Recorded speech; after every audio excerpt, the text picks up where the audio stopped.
Hello friends, in this video we are going to learn about the autocorrect option in MS Word.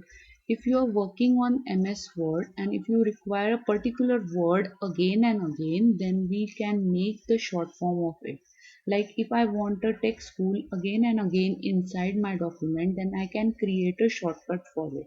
So how to create the shortcut for it? For that you have to go to the file, click on the option, click on the proofing. Next, autocorrect option.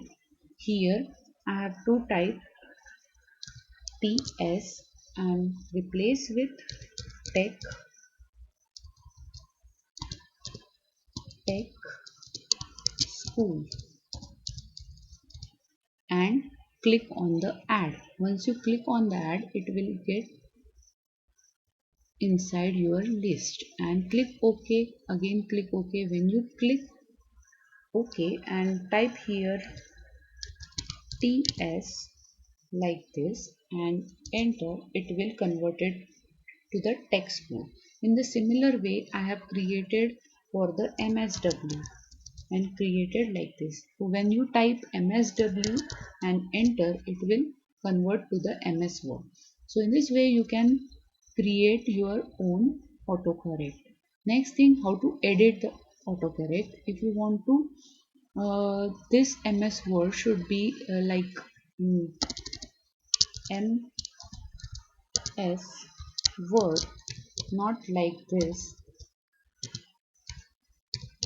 Then what I have to do, I have to remove this from that position where I have inserted. Go to the option, click on the proofing, click on the autocorrect, type here MSW. Now here it comes. Now what I will do, I will do the MS word and replace. So it will ask me an autocorrect entry for MSW is already exists. Do you want to redefine it? Yes. And click OK. Again click OK. Now if you type here MSW and enter, it will convert it to this new version of MS Word. So in this way you can edit it. Now if you want to remove the autocorrect, what you will do, again go to the file, option, proofing, autocorrect option.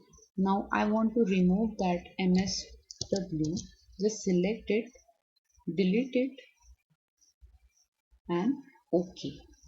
Again OK. And if you type now MSW over here, it will not show that Microsoft Word. So in this way you can use the autocorrect in your document. Thank you.